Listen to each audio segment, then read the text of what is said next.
Well guys, we're back talking about the truckers' convoy in Canada because the old blackface wearing soy boy Justin Trudeau has decided to invoke some emergency laws to target the truckers and their supporters. At this point, we've all heard about the police taking their fuel and GoFundMe trying to steal their money on Trudeau's orders. Well, now he's gone one further and decided to freeze their bank accounts and void their insurance.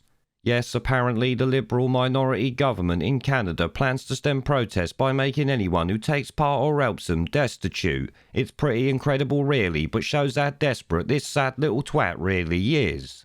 Now obviously the media attacks against the truckers ain't been working as they should, and people can see it's not a bunch of far-right extremists or anything like that. It's people sick to death of medical tyranny infecting their lives and their country. Obviously, the Telegraph have covered this story earlier, but did not do it in a fair way, and actually I would say became a propaganda pusher for the Canadian government. As you likely know, the government there's violating the Constitution in about 7 different ways that I know about, yet the media are silent on that one, while they seem to enjoy the blackface soy boys' love of emergency powers to control the peasants. These emergency powers are deranged and now include regulating crypto and crowdfunding services under terror financing laws like it's North Korea or some shit. And funnily enough, the last time these powers had been used was 1970 when it was called the War Powers Act. That, as the article states, was implemented by soy boy Trudeau's father Pierre the Tosspot.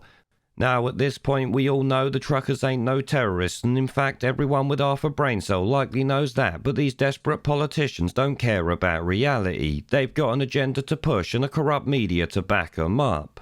But the fact that the soy boy Tosspot actually come out and said this means that the article itself don't really matter in the slightest. This 3-minute video from the Canadian government put out about them freezing banks and shit like that really says it all. Check out this fucking lunacy for yourself.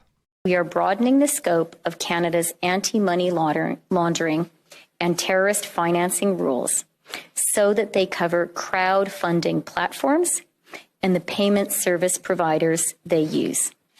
These changes cover all forms of transactions, including digital assets such as cryptocurrencies.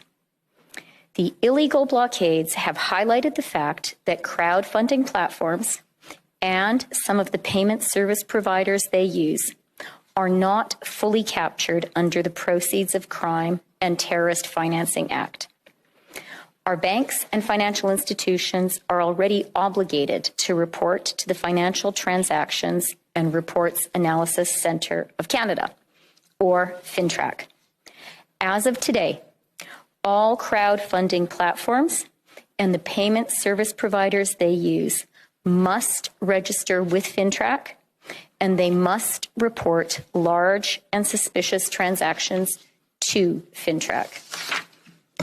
This will help mitigate the risk that these platforms receive illicit funds, increase the quality and quantity of intelligence received by FINTRAC, and make more information available to support investigations by law enforcement into these illegal blockades. We are making these changes because we know that these platforms are being used to support illegal blockades and illegal activity, which is damaging the Canadian economy. The government will also bring forward legislation to provide these authorities to FINTRAC on a permanent basis. Second, the government is issuing an order with immediate effect under the Emergencies Act, authorizing Canadian financial institutions to temporarily cease providing financial services where the institution suspects that an account is being used to further the illegal blockades and occupations. This order covers both personal and corporate accounts. Third, we are directing Canadian financial institutions to review their relationships with anyone involved in the illegal blockades and report to the RCMP or CSIS. As of today, a bank or other financial service provider will be able to immediately freeze or suspend an account without a court order. In doing so, they will be protected against civil liability for actions taken in good faith. Federal government institutions will have a new broad authority to share relevant information with banks and other financial service providers to ensure that we can all work together to put a stop to the funding of these illegal blockades.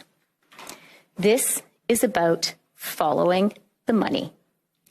This is about stopping the financing of these illegal blockades. We are today serving notice. If your truck is being used in these illegal blockades, your corporate accounts will be frozen. Well, there you have it, guys. Democracy in Canada. No, absolute tyranny 100%. Of course, I can't help sitting here thinking this is a plan they had all along. You heard her say this shit will be permanent during that little speech, so it could well be that. Did they allow these protests to grow so they could enact this lunacy? Because it could look that way to me. Now, another thing I took from that is her deliberate use of blockade and occupation rather than protest to demonise them in the eyes of the brain-dead sheep, while essentially telling the banks to look for people who donated to the truckers and then freeze their bank accounts or suspend them. It seems the political class in Canada have now openly declared economic warfare against the peasants who dare to question their agenda. Obviously, it might not end well for them, it's gotta be said, but it is something we can expect to spread soon as other governments find a way to justify bringing in similar shit. We're off!